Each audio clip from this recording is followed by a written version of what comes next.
Okay, pag-usapan naman natin kung ano-ano yung mga saklaw o sakop ng administrative correction na pupwedeng i-file sa local civil registrar ng inyong lugar o sa lugar kung saan nakaregister yung mga entries o records. So kapag sinabi nating pupwede mong i-file yung petition sa LCR, after nun, meron pang pagdadaan ng proseso yan. Dadalhin pa nila sa main and then ipo-forward sa PSA. So, hindi lang sa LCR mangyayari yung proseso. Ngayon, wrong spelling. Wrong spelling sa first name, sa middle name, sa last name. Yung wrong spelling po, sakop ng local civil registrar yung correction. Administrative correction po ito. Magpa-file ka ng petition, magbabayad ka ng 1,000 pesos na filing fee. Example yung Lee naging L-U instead of L-E-E. Ganon. Or yung Michael naging Midael, na pagdikit yung CH, akala naging letter D. So, administrative correction po yon, sakop ng local civil registrar. Sakop din ng jurisdiction ng local civil registrar yung regarding sa first name. Halimbawa, yung ginagamit mo, hindi yun yung first name na nakalagay sa birth certificate mo. For example, yung ginagamit mo ay isang name lang, pero sa birth certificate mo pala, dalawa. So, pwede kang mag-file ng petition for correction sa first name, change of first name. Ang babayaran mo na niyan ay 3,000 naman na plus filing fee. O kaya naman yung ginagamit mong name na Maria ay MA dot. Pero yung nasa birth certificate mo pala ay yung full na Maria. Petition pa rin yun na sakop sa jurisdiction ng LCR. So, administrative correction pa rin po yun ng first name. Ang bayad po nun ay 3,000 pa rin na filing fee. Kung nakalagay sa birth certificate mo, yung first name ay baby boy o kaya baby girl, okay? Pwede rin itong i-file sa petition for change of first name, sakop ng administrative correction under local civil registrar.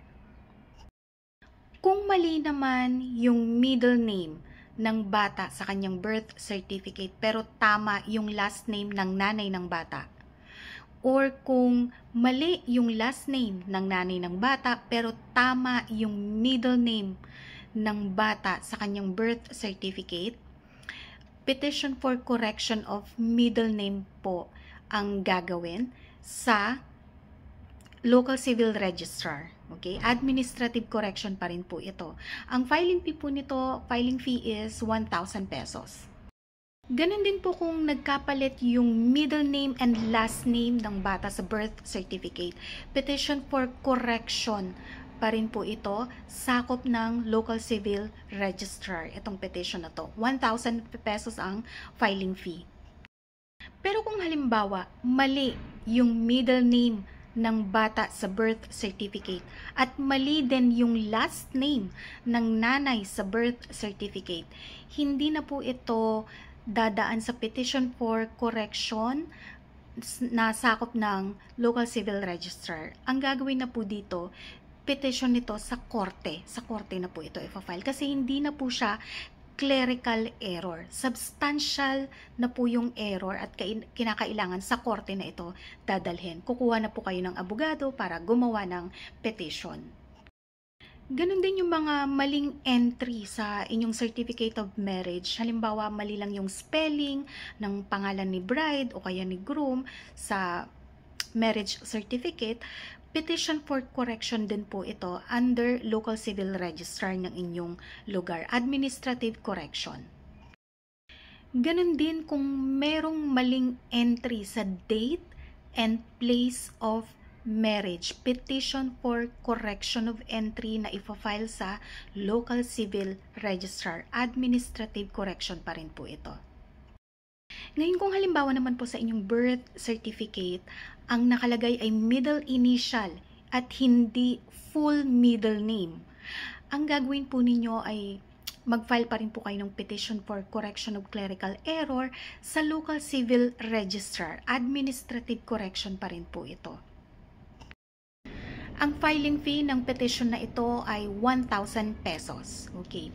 So, yung change of first name, 3,000 pesos. And then, lahat na ng correction of spelling, ganon, 1,000 pesos lang yon.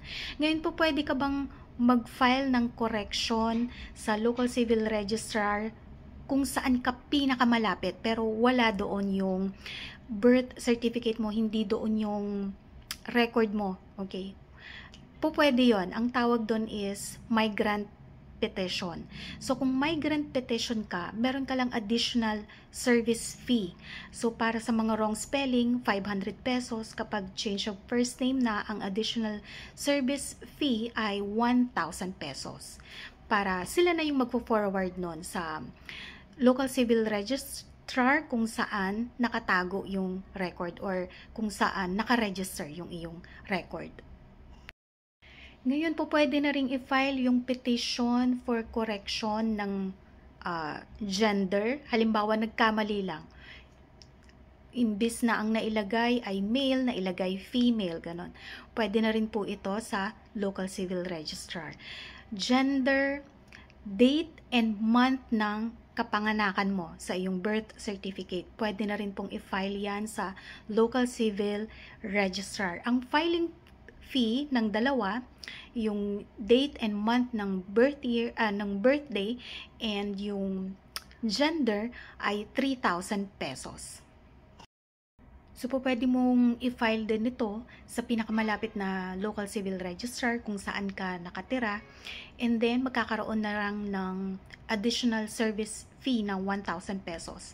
Then sila na yung mag-forward sa local civil registrar kung saan naroon yung records na i-correct. Ngayon, kung sa isang document, sa isang birth certificate, sabay mong gagawin yung clerical error, yung correction ng spelling, at saka yung change ng first name. Ang babayaran mo na lang ay isa na lang, yung 3,000 pesos for petition ng first name, yung filing fee doon. Yun na lang ang babayaran mo. Basta same document at iisa yung owner ng document. And nagsabay yung correction ng spelling doon sa document na yun, at saka yung change o first name halimbawa, yung 3,000 na lang yung babayaran mo. Kung blurred naman yung birth certificate mo sa PSA, okay, pwede kang pumunta sa local civil registrar para makapag-request ng mas malinaw na kopya ng iyong birth certificate. And then yun yung i-endorse sa PSA. Ngayon, kung parehong blurred yung record mo sa PSA at sa inyong local civil registrar, okay, pwede ka nang mag-file ngayon ng petition for correction of clerical error. Ang bayad nito, filing fee, ay 1,000 pesos. So, yung entire process nito ay at least nasa around 3 to 6 months. Okay. Kasi, i-forward pa yan sa main office and then, i-forward pa ulit sa PSA. Doon pa lang sa PSA, nasa 2 months na yung duration.